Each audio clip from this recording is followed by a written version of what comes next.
It's demo day!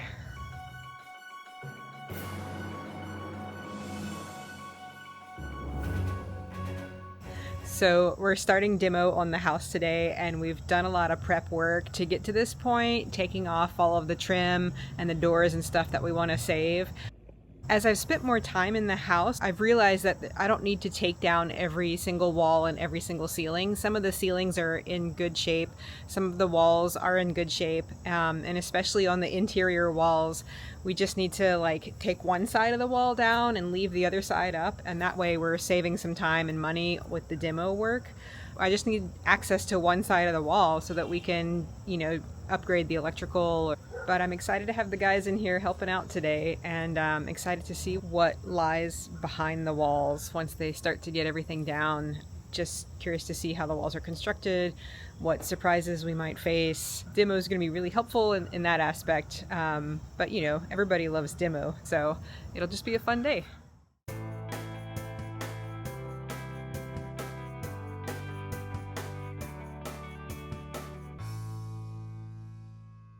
The first surprise has just been from moving all of the wood that was inside the living room. It was here when I bought the house, so I never really got a good look of the floor underneath. And I know that there's been a leak in the ceiling in the living room for a while now. We just moved the flooring debris out of here, and I'm finally getting a good look of the floor underneath. And, I've been talking about how much the foundation sags, but I didn't know that there was a specific sag in the living room that's really hyper localized. So I'm going to show you. I put a board down, a straight board down, just to show you how much gap there is right in the middle of the room. And this wasn't a spot that we had planned on doing any foundation lifting to, so I'm gonna have to show it to my foundation guy and see if he can do anything, if there's any possible way to lift right there and just underneath the living room. It's pretty dramatic. It's like 2-inch gap across 14 feet. So you're definitely gonna feel that if you just put a rug and a couch over that. So hopefully we can fix that.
So surprise number 2 was here in the bathroom. They took off all of the walls and all of the ceiling here in the bathroom because I had originally intended to take a small closet from the bedroom and get rid of it so that this main bathroom downstairs was larger and more functional. And we found this cast iron vent stack pipe, the original for the house. It goes up this wall, across the ceiling, and then up through an exterior wall in the attic. And I knew it existed. I could see it upstairs, in the wall upstairs and going up through the roof, but I thought down here it was going to be in an exterior wall or something. So the fact that it's here in this interior wall, and now I've got to figure out how to take it down safely because it's cast iron. I also just need to ask my plumbers if it's something that they can still use and tie into, or do they need to replace it with more modern material. So that's a surprise, and apparently it's not that easy to take down a cast iron pipe. It's like 6 inches. It's heavy. It can shatter. I don't know. I've never done it before, so that's a surprise. So we'll have to figure out what to do about that.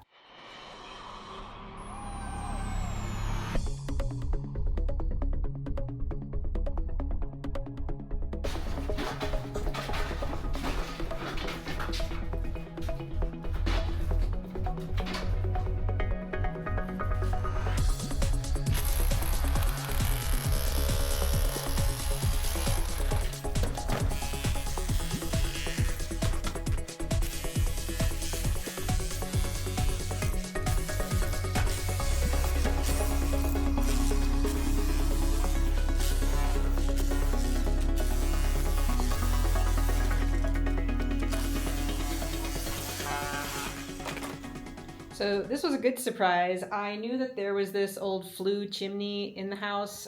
You can see it upstairs in the attic, and it's not attached to anything anymore. It's not functional, but I knew that it was here, and so I was hoping when we took the plaster down in this room that it would be there and that it would look good and that it would be in good shape and in good condition.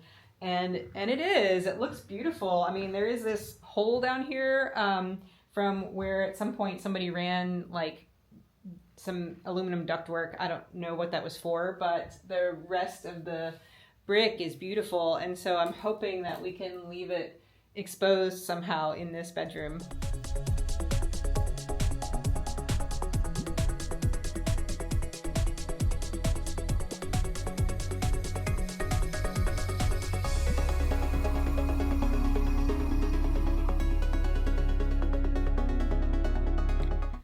So a surprise here in the old kitchen space was some of the rearrangement and new walls that had been added.